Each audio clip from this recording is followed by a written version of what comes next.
Welcome back. Today we're going to be addressing the top 5 things not to do if you have cubital tunnel syndrome. Cubital tunnel syndrome is definitely a devastating injury.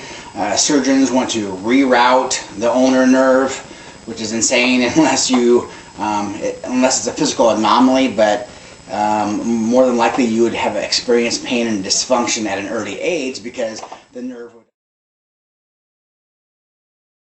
Do not rest your elbows, forearms on hard surfaces or even soft surfaces if you notice that it initiates symptoms. Do not create severe angles.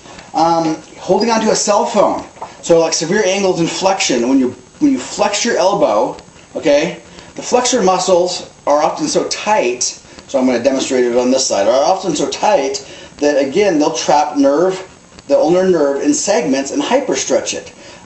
Plus, because the elbow joint is misaligned, when you flex severely, it can impinge it not only at the elbow but also in the flexor group. So you want to avoid severe angles. So like when holding onto your cell phone, okay, or if you're doing exercises at a gym, you want to avoid these types of positions. Now, if I bring my arm up further into flexion, I'm actually flexing my shoulder now. That stretches the ulnar nerve even more and can severely irritate it, and it hyperstretches. So I'm just going to show you. Here's the ulnar nerve.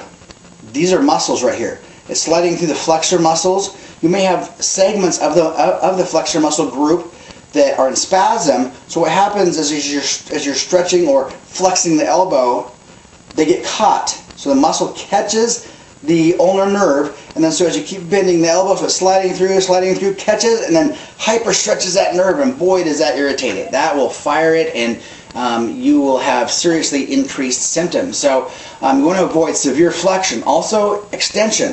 When you hyperextend the elbow or straighten it, whether it's straight down, like holding on to a bag of groceries and it's straight down in a straight position, and if you let it drop and it can hyperextend slightly, you will catch and impinge the ulnar nerve, because once again the muscle imbalance is causing a misalignment of the elbow joint. Therefore it is not riding in its correct position, and the ulnar nerve is trying to ride in a smaller space. Not only that, but dealing again with this large flexor group that's causing the issue. Of course, massaging in this area, performing the extension exercises will relieve the compression here, the tightness here, and therefore realigning the elbow joint, because the extensors and the flexors are now in balance, so the joint's in balance.